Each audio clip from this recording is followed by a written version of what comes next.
বাক্কা দিন ধরে ভিডিও বানাই না, আজকে অনেকদিন পরে বানাইলাম। আর বানানোর কারণ হইল গিয়া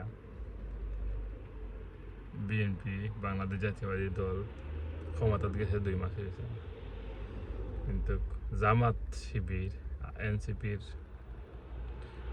যে যন্ত্রণা দেরও আমি দেখতে পাইলাম। মাত্র বিএনপি 2.5 মাস গেছে, এর মধ্যে এত যন্ত্রণা দের না জানি 5 বছর তাহলে কি পরিমাণ যন্ত্রণা দিব তারা বিএনপিরে। আওয়ামী লীগ 17 বছর ক্ষমতা থাকিয়া গেছে, কিন্তু বিএনপি এই পরিমাণ যন্ত্রণা দিতে পারছে না। যেন জামাত শিবিরে যেমন বিএনপি দেরও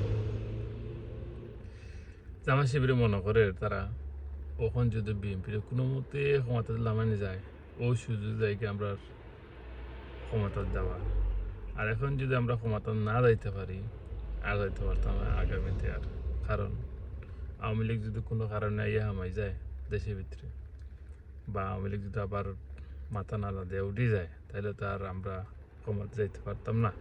কারণ আওয়ামী লীগের সমর্থক আছে এই দেশের মধ্যে, তারা ও চিন্তা ভাবনা করে। আর ও চিন্তা ভাবনা করিয়া ডেইলি তারা আন্দোলন করে।